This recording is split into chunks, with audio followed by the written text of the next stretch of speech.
So what are color schemes? We have complementary color schemes. So what is a complementary color scheme?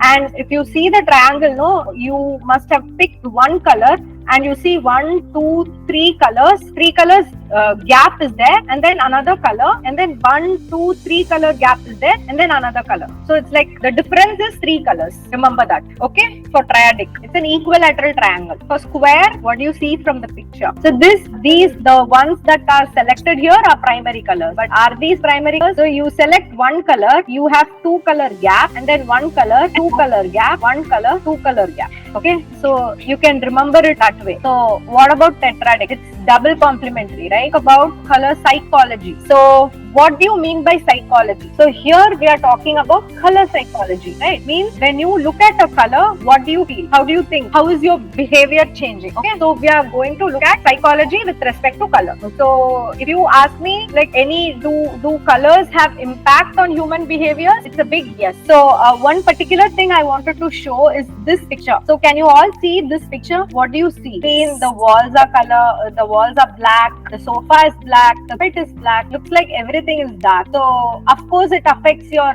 thinking, right? Of course it affects your behavior. Even if you are in this big house, you will feel alone and you will feel a little gloomier, right? That's the space. How is this feeling? I mean, when you are in this kind of a space, right? It looks like you are in a horror house or something. Right, so make sure what colors you put. So as you all can see, don't see these descriptions. Let's not see these descriptions. Looking at this emojis, do you know what exactly these colors are representing, right? So you can easily identify. Basically, orange color we use it, for happiness, for confidence, for enthusiasm, energy. Red color, though it looks angry, it also depicts danger, right? Passion, correct? Pink is a color of love. Everybody knows. Creativity. So they say no, pink and purple, they usually put it for teenagers' room because it will enhance the knowledge, and it basically purple is for knowledge, and basically it's like you are giving them space for their creative thinking. And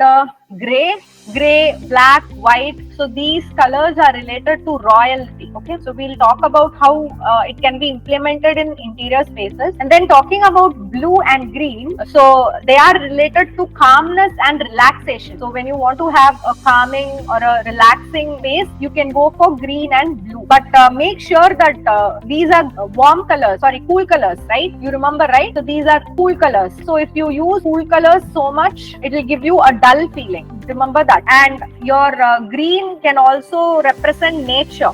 Okay, and yellow is always happy, peppy, energy, positivity. And again, the same thing with yellow also. It's too bright. So now we are going to look at the psychology of each color in detail. Okay, leave these descriptions. Now look at these symbols. Or the logos. Are they familiar to you? Have you seen them anywhere? So what do they tell you? This one, and this one. So where do they use red? Basically, they use red for your restaurants or cafes. Okay, it is said to boost your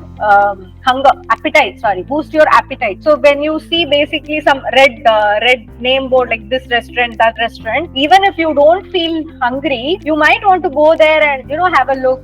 Is there something interesting to eat, right? So your mind is like that, your thoughts are like that. Okay, and yesterday, as I told you, so you might have seen all in this name boards, like your boutiques or any clothes shop sale, they might have gone for red color because it's eye catchy and it evokes strong emotion. It attracts attention. Okay.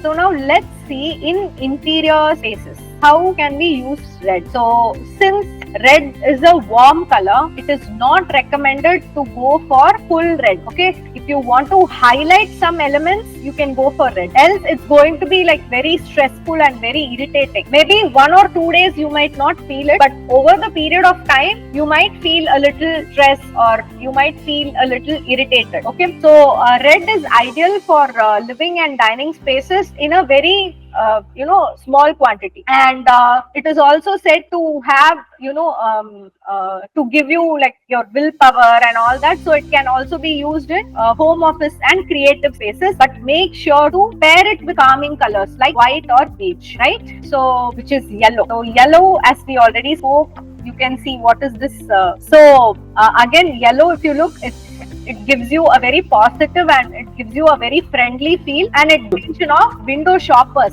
So that's the reason they always love yellow and red. Next time you have a look at your local shopping area or something, so yellow and red are the most used combinations for displaying sale boards and all that. Yellow is also, known to boost your productivity and energy. So they say if you want to give a very friendly effect when you enter your space, like see, you are a party person and you like having people at home. So a lot of people will be coming to your home, right? So at that time, and when you want to give a very friendly impression, you can go for yellow. Again, not for the whole wall, only in that particular space.